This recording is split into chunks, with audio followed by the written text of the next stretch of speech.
आज हम अपने खेत में आए हुए हैं। अम्बेडकर नगर क्षेत्र में और अपने एरिया में आना और खेतीबाड़ी को ना देखना, लोगों से न मिलना तो एक अलग ही सबब बन जाता है। मैं आपको दिखा रहा हूँ गोबर के कुछ कंडे हैं। जैसे मान लीजिए कि गोबर के कंडे ये आपके पड़े हुए हैं, अलग अलग कंडे हैं, किसी जानवर के, नीलगाय के अलग अलग कंडे हैं, या लोग खाद डालते भी हैं।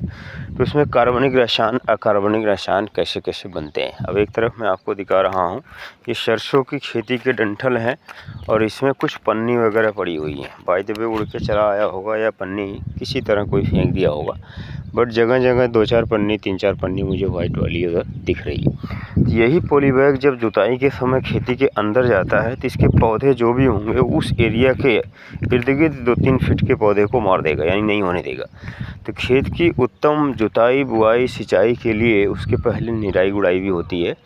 जुताई में कुछ चीज़ें सूख जाती हैं, कुछ चीज़ें नहीं निकल पाती हैं, इसे फ़िल्टर करके हमें हाथ से बिनना पड़ता है। इसे कहते हैं कि दूब वगैरह को, प्लास्टिक वगैरह को उठा लिया जाए। ये सारी चीज़ें बहुत सारी खाद देने के बाद भी उस एरिया की जो उपज है, नमी है, एक तो नमी रहेगी फिर भी नहीं होगा, और जब तक वो प्लास्टिक नहीं हटेगा तब तक खेती में कोई अनाज इर्द गिर्द 2-3 फीट में नहीं होगा।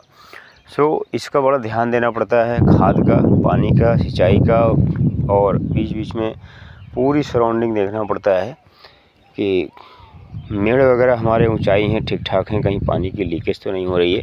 और प्लास्टिक मुक्त अभियान के लिए हमें हमेशा ही सोचना पड़ेगा कि कोई कूड़ा कचरा प्लास्टिक खेत में न डालें।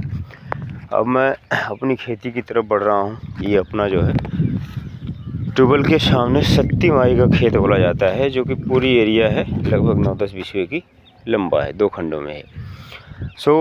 इन सब चीज़ को जानना ज़रूरी है, और जहाँ तक हो सके बचत, चाहे मोदी जी ने कहा है कि आप तेल की बचत करें, पेट्रोल डीजल की बचत करें, आप जहाँ तक हो सके साइकिल से जाएं, वर्कआउट करें, और कारपूल का सहारा लें। कारपूल का मतलब आप ऑफिस जाते हैं कहीं, 4-5 लोग एक साथ मैक्सिमम संख्या में जाएं।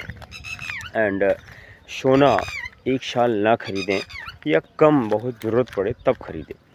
उन्होंने ग्लोबली संकट को देखते हुए ऐसी बात मन में लाई कि जो एक देश का मुखिया कह रहा है तो बहुत बड़ा इम्पैक्ट 5-6 चीज़ों पे, 7 चीज़ों में पड़ेगा, जो उन्होंने 7 मंत्र दिए हैं। तो उसका फॉलो करना भी चाहिए, और फॉलो हो भी रहा है। अलग अलग लोग साइकिल से आना जाना ऑफिस कर दिए हैं। बहुत सारे राजनीतिक लीडर्स, बड़े बड़े जो मंत्री हैं, उन्होंने काफ़िला को आधा कर दिया। मोदी जी ने भी अपने काफ़िले को बिल्कुल 2 से 3 गाड़ियों में कर दिया, जो 10-10 गाड़ियों, 12-12 गाड़ियों का काफ़िला होता था। दोस्त, जो कहते हैं वो खुद करते हैं, उसके बाद जा करके एक सिस्टम बनाते हैं। जय श्री राम, नमस्कार। Vocal for local. Thank you, Vande Mataram.